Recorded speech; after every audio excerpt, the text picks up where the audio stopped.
Army chief general Syed Asim Munir कहते हैं, हमारी पॉलिसी सिर्फ और सिर्फ पाकिस्तान है। रियासत है तो सियासत भी है। खुदा ना खास्ता रियासत नहीं तो कुछ भी नहीं। दहशत गर्दी के खिलाफ यकजा खड़ा होना होगा। मुत्तहिद होकर चलेंगे तो सूरत हाल बेहतर हो जाएगी। Army chief general Syed Asim Munir की खैबर पख्तूनख्वा के सियासी कायदीन से पेशावर में बातचीत। कहा, इंसान खता का पुतला है। हम सब गलतियां करते हैं, लेकिन इन गलतियों को ना मानना और इनसे सबक ना सीखना इससे भी बड़ी गलती है। अवाम और फौज के दरमियान खास रिश्ता है। ये रिश्ता ख़त्म करने का बयानिया बैरून मुल्क से मखसूस एजेंडे के जरिए चलाया जाता है। नेशनल एक्शन प्लान पर सब जमातों का इत्तफाक हौसलामंद है। आर्मी चीफ ने कहा, अफगानिस्तान हमारा बरादर पड़ोसी मुल्क हमेशा बेहतर ताल्लुकात का ख़्वाह रहे। अफगानिस्तान में फितना खारिज की मौजूदगी और सरहद पार से पाकिस्तान में दहशत गर्दी पर इख्तिलाफ है और ये इख्तिलाफ उस वक्त तक रहेगा जब तक वो इस मसले को दूर नहीं कर लेते। आर्मी चीफ ने कहा, खैबर पख्तूनख्वा में बड़े पैमाने पर ऑपरेशन नहीं किया जा रहा, सिर्फ इंटेलिजेंस की बुनियाद पर कार्रवाई की जाती है।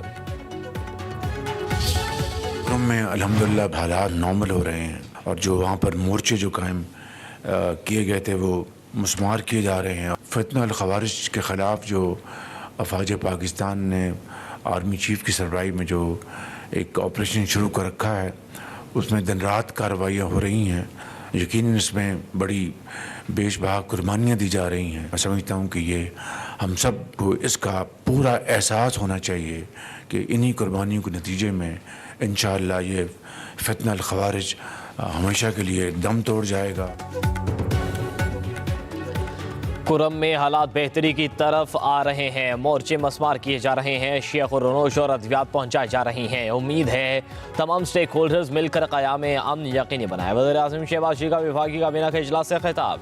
वज़ीर-ए-आज़म बिजली सस्ती होने के लिए पुरुम्मीद सरकारी पावर जनरेशन कंपनी को डॉलर्स में कैपेसिटी पेमेंट्स होने पर हैरत का इजहार। कहा, टास्क फोर्स ने 3000 मेगावाट का हदफ हासिल कर लिया। मजीद बड़ी कंपनियों से कैपेसिटी चार्जेस के मामले पर बात चल रही है। कहा, आर्मी चीफ की क़यादत में फितना खारिज के खिलाफ नबर्द आजमा है।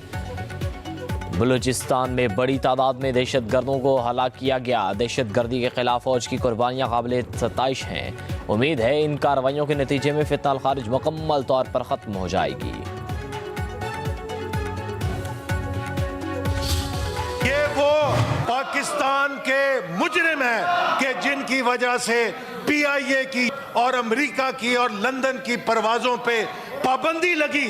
ये वो नालायक हैं, ये वो नाअहल हैं जिन्होंने पाकिस्तान की कौमी एयरलाइन का बेड़ा गर्क किया।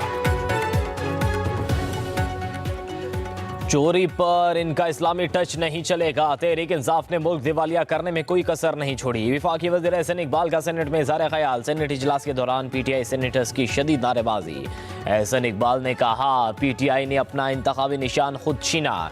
ये किस मुँह से कौमी एयरलाइन का नाम लेते हैं? इनका लीडर दुनिया भर में कहता था रसीदें दिखाएं और उनकी अपनी रसीदें जाली निकली।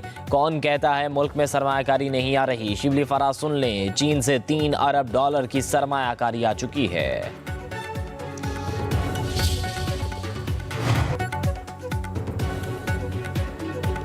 वफाकी काबीना ने मजीद 18 IPPs के साथ मुआहदों पर नजरसानी की तजवीज़ पेश कर दी। 922 अरब रुपए की बचत होगी। अब तक 28 IPPs के साथ मुआहदों पर नजरसानी हो चुकी। 14 IPPs के साथ बातचीत से मुनाफे और लागत में 802 अरब रुपए की कमी मंजूर की गई। 85 अरब रुपए का सूद भी मुआफ होगा। पावर डिवीजन को खुद कनेक्शन देने, बिल इकट्ठा करने और दीगर मामलात निपटाने की इजाज़त दी गई।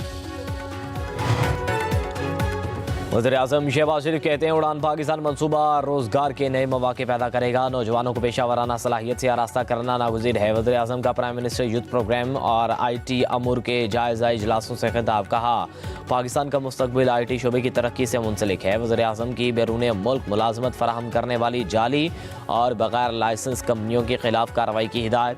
वज़ीर-ए-आज़म का IT के शोबे में पाकिस्तान आने के ख्वाहिशमंद कारोबारी अफराद को वीज़े के हुसूल में आसानी पैदा करने का भी हुक्म।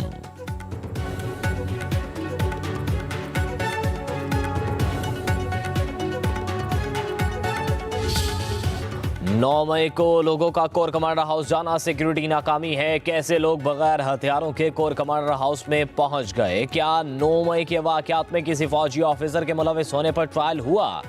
फौजी अदालतों के केस में जस्टिस हसन अजहर रिजवी के रिमार्क्स। वजारत दिफा के वकील ख्वाजा हारिस ने दलाल दिए। 9 मई के वाक़े में किसी फौजी ऑफिसर का ट्रायल नहीं हुआ।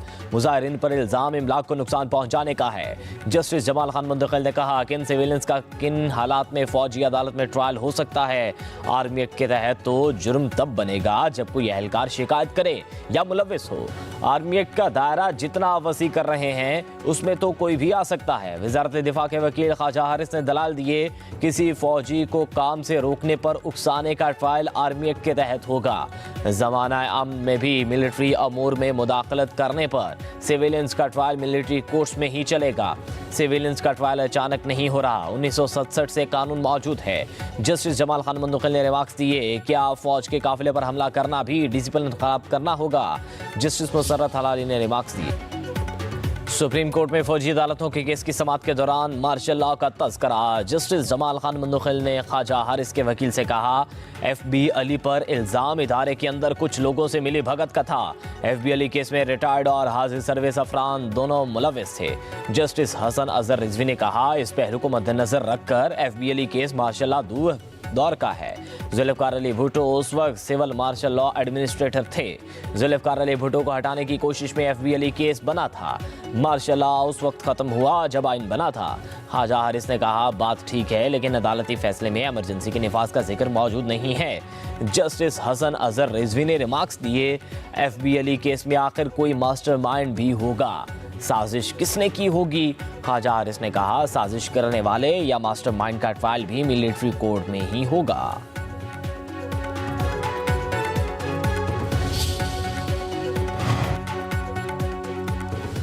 बानी PTI कैंसर का केसेस का सामना करने के लिए तैयार हैं। भूल जाएं कि आप उन्हें इतनी आसानी से सज़ा दे लेंगे। अलीमा खान की अडियाला जेल के बाहर मीडिया से गुफ्तगू। कहा, बानी चाहते हैं उन्हें सज़ा सुनाई जाए ताकि मामला हाई कोर्ट ले जा सके। बानी PTI को सज़ा इसलिए दी जा रही है कि उन्होंने ऐसा इदारा बनाया जहां सीरत नबी पढ़ाई जा रही है। अलीमा खान ने कहा, इंग्लैंड की इमरजेंसी एजेंसी ने कहा है कि ये चोरी और मनी लॉन्ड्रिंग के पैसे नहीं थे, पैसे मुल्क में वापस आने। जेल में कभी भी 11:30 बजे से पहले ट्रायल शुरू नहीं होता। बानी PTI ने कहा था, वकला आ जाएं तो मैं भी आ जाऊंगा। बानी PTI के वकील फैसल चौधरी की मीडिया से गुफ्तगू। कहा, बानी PTI और बुशरा बीबी के खिलाफ केसेस की सीरीज चल रही आ रही है। तो ईशा खाना केस 2 में जुर्म का अंसर नहीं। कहा, सदाए एहतजाज बुलंद करना दहशत गर्दी बना दिया गया। जिसने PTI छोड़ी उसके लिए केस ख़त्म कर दिए गए। बानी PTI ने इंसानी हुकूक की खिलाफ वर्जियों का मामला आलमी सतह पर उठाने का फैसला किया है।